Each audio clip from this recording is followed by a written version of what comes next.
2023년 8월 16일 수요일 매일 성경 큐티 생명의 길과 사망의 길 예레미야 21장 1절에서 14절입니다. 예레미야가 끊임없이 이야기했지만 남유다는 그 말을 무시했습니다. 예레미야가 회개해야 한다라고 그렇게 이야기했지만 남유다는 오히려 그를 거짓 선지자 취급하며 괴롭혔습니다. 그들의 말대로 예레미야가 거짓 선지자였으면 좋았으련만 그는 진정한 선지자였습니다. 예레미야 예언대로 바빌론이 쳐들어옵니다. 남유다는 순식간에 점령을 당할 위기에 처하게 됩니다. 그제서야 시드기야 왕은 예레미야가 참된 선지자임을 깨닫습니다. 뒤늦게 왕은 예레미야에게 요청합니다. 2절입니다.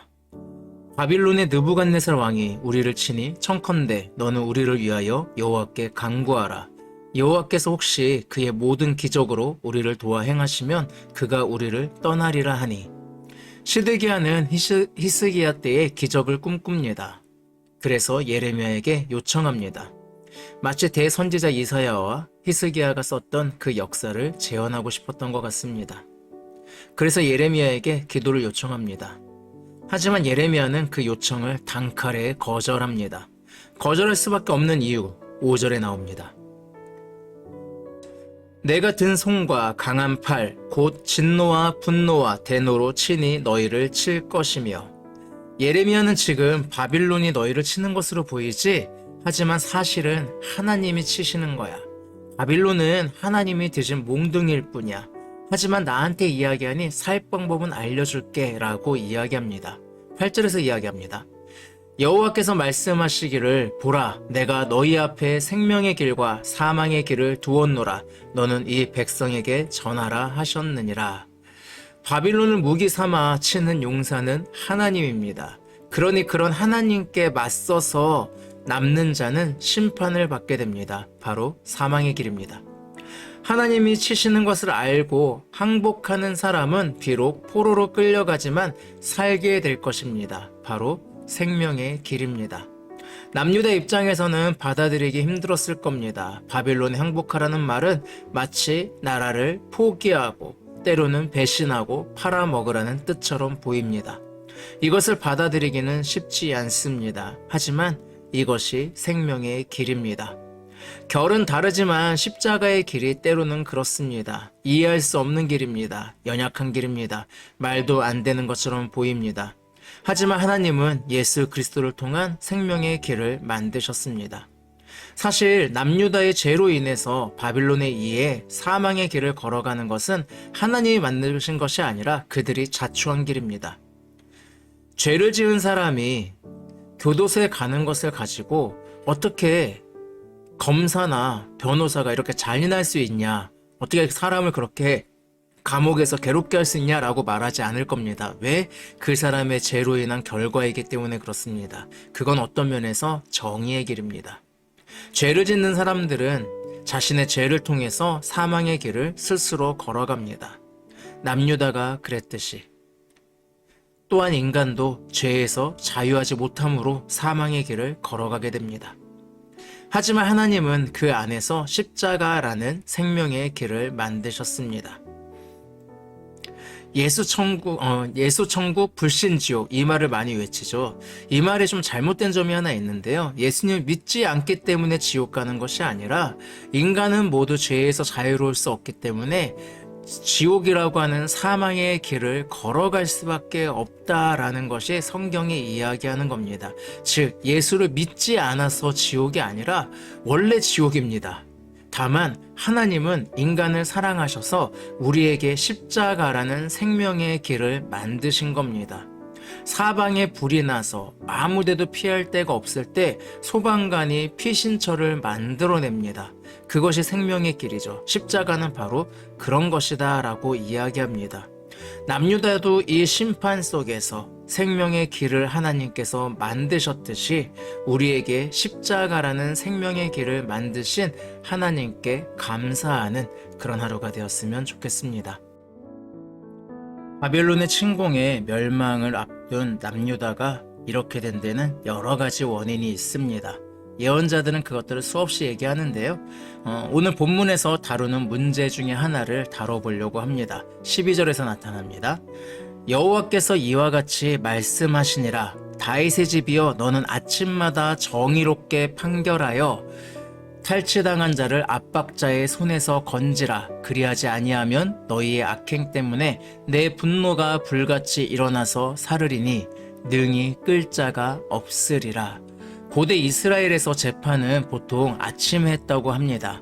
그리고 이 재판의 가장 큰 목적 중에 하나는 억울한 사람이 나오지 않게 하는 것. 그것이 목적입니다. 하나님의 통치와 하나님의 정의, 하나님의 사랑이 세워질 수 있는 그런 재판이 일어날 수 있게 하라라는 것이 하나님의 마음입니다. 그리고 그것을 위해서 왕을 세웠습니다. 그런데 재판을 통해 정의를 세워야 되는데 오히려 무너지고 있다라고 이야기합니다. 그 정의를 세우지 못하는 남유다를 향해서 하나님의 불같은 분노가 있다라고 예레미야는 폭로하고 있습니다. 그래서 이야기하는 겁니다. 이 부근에서 너희는 빨리 돌이켜라 라고. 하지만 남유다는 그 이야기를 듣지 않았습니다. 그래서 오늘 본문에서 보는 것처럼 하나님의 불같은 분노가 일어나는 것을 그들은 보고 있습니다. 오늘날 우리 사회는 어떨까요? 법치주의를 강조하지만 여러분 정말 법이 공정하다고 생각하십니까? 1,000원도 안 되는 돈을 횡령한 버스 기사는 강력한 처벌을 받고 다시는 그 직업을 가질 수 없게 되었습니다. 횡령은 횡령이다. 법은 법이다. 네, 뭐라고 하고 싶진 않습니다. 하지만 수많은 돈을 횡령한 사람은 각종 상황을 모두 참작해서 가벼운 처벌을 합니다.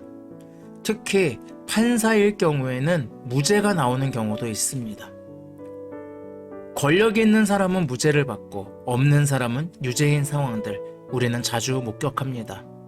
미화하고 싶진 않지만 과거에 탈주범 지강원이 마지막으로 외쳤던 무전유죄, 유전무죄는 오늘날에도 통용되는 것처럼 보입니다.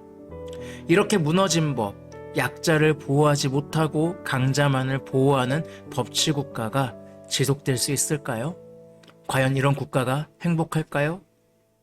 이런 사회 역시 하나님의 분노에 놓일 수밖에 없습니다. 우리 대한민국은 어쩌면 그런 면에서 위기입니다. 정치인들이 법을 이야기하지만 본인들은 법을 초월해 있는 이 상황, 그래서 사람들마저 법을 무시할 수밖에 없는 이 상황, 그래서 정의가 정의답지 못하게 세워지는 상황, 그리고 하나님의 분노가 일어날 수밖에 없는 이 상황 속에서 여러분 대한민국을 위해서 기도해 주시기 바랍니다. 우리가 돌이켜서 남유다와 같은 길을 걸어가지 않도록 이 땅의 법이 진정한 약자를 보호하는 곳으로서 억울한 사람이 나오지 않는 곳으로서 하나님의 정의와 사랑이 세워지는 나라가 될 수 있도록 기도해 주시기 바랍니다. 그렇게 기도할 때 또 우리 삶 가운데 나 자신이 그러한 삶을 살아갈 때 그때 우리는 하나님의 불같은 분노를 피할 수 있을 겁니다. 그렇게 나아가기를 원하겠습니다. 기도하겠습니다. 바빌론이 쳐들어오고 멸망을 앞두고 있는 그 상황 속에서 예레미야에게 요청하지만 단칼에 거절당합니다. 하나님이 몽둥이를 드셨고 너희가 살려면 하나님께 항복하라 라고 이야기합니다.